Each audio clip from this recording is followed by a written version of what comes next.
right, let's look at this poem, these two poems by Gwendolyn Brooks. This first one may seem familiar to you. It's called We Real Cool. It's a really famous poem from hers, and it may seem oversimplistic, but I'm going to explain to you why it really makes for a great poem. Gwendolyn Brooks, her voice is kind of more humble and simple in the way of using kind of everyday words and feelings to express a lot. And this is really great as far as showing you about line breaks, which is something I've not spoken to you about before. So first of all, we have here a title, We Real Cool, which is not grammatically correct. We realize that immediately. Then we have the pool players, 7 at the golden shovel, and you have this big space here. So sometimes people think, is this a second title? Or is it just like a frame for the rest of the poem? It could be either one, but we do see that the spacing here is very different. You can see that it is formatted separately from the rest of these lines that are at the left margin.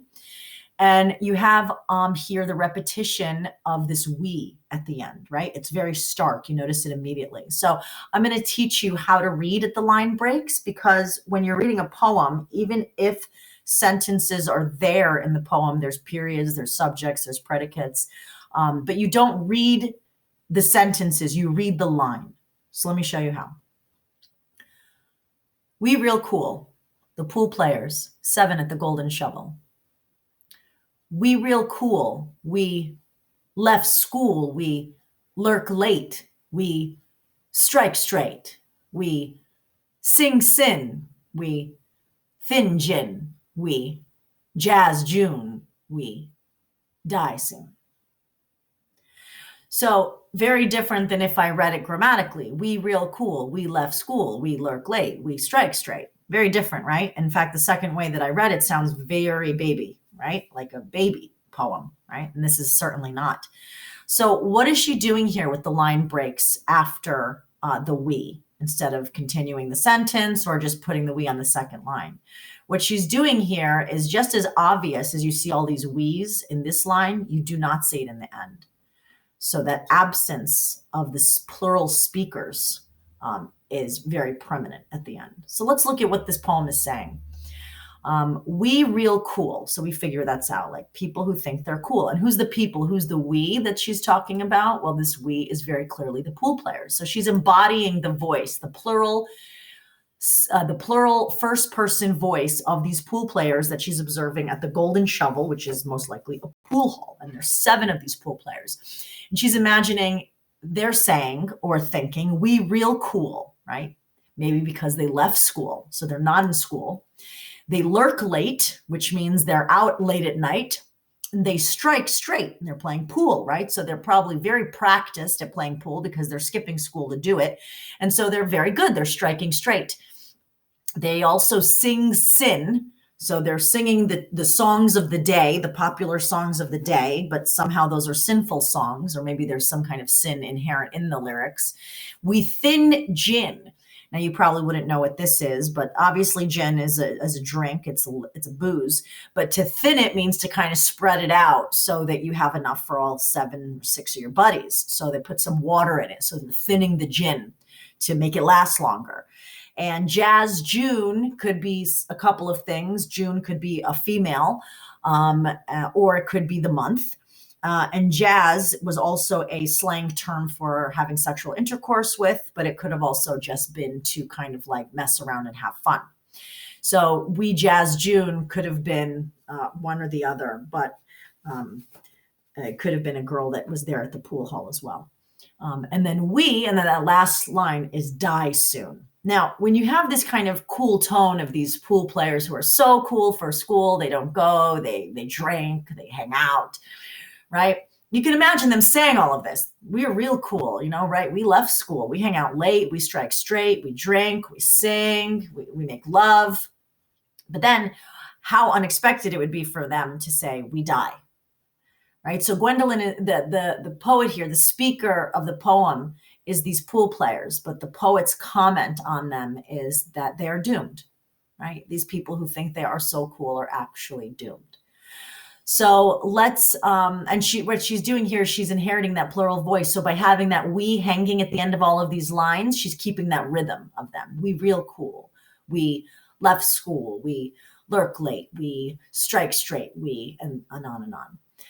Let's look at this next one, to be in love. I love this because I've spoken to you about how love poetry is very cliched generally because we don't have the vocabulary for infinity or timelessness. So we really don't understand eternal love because we don't understand eternity. So when we talk about love, we use these very big cliches. Yesterday I didn't need you, today I'll die if you leave me, kind of stuff, right? I love you from here to the moon. So let's look at this poem because it does have some of those cliches, but again, not for lack of imagination, but really because I just think we as human beings really cannot understand the immense power and enormity of love, never mind be able to put it into words. So she writes here about being in love, and she says, to be in love is to touch with a lighter hand. In yourself, you stretch, you are well, you look at things through his eyes. A cardinal is red, a sky is blue. Suddenly, you know, he knows too. He is not there, but you are tasting together the winter or light spring weather. So there's going to be a lot of imagery of sensuality here, right? To touch with a lighter hand is very intimate. To look at something through someone else's eyes is another sign of intimacy. He knows, and more intimacy. Tasting together the winter or light spring weather. His hand to take your hand is overmuch. And I love this line. His hand to take your hand is overmuch. It just feels so amazing. It's like amazing feeling taking over your body and your senses.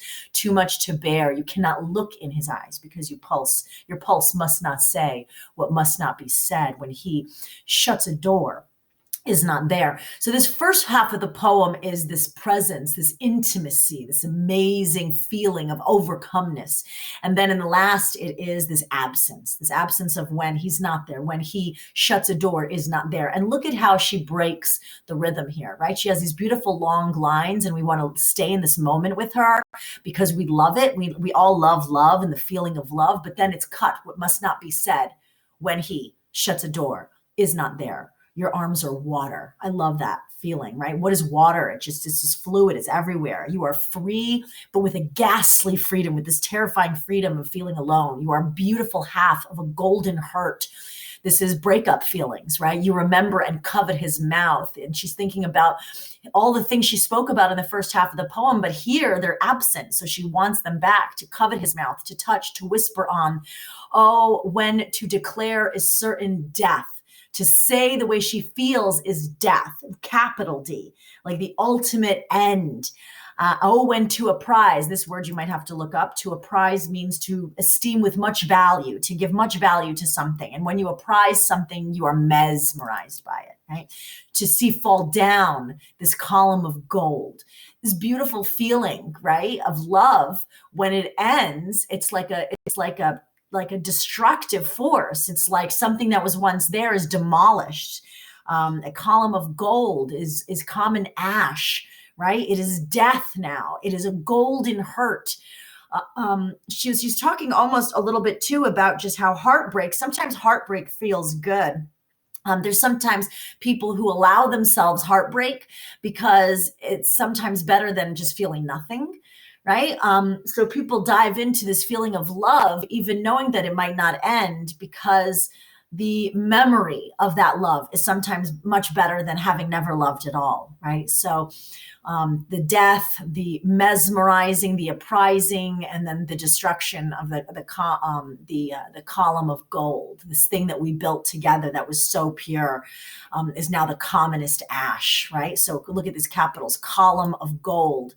And then commonest ash. So it's just so such a beautiful love poem. Again, so simple, but talking about that feeling of terror. The second you fall in love, you realize that it's something that you never want to lose, and then you're terrified at feeling that loss, but it is worth it, right? Even when we lose that love, it was worth it in the first place.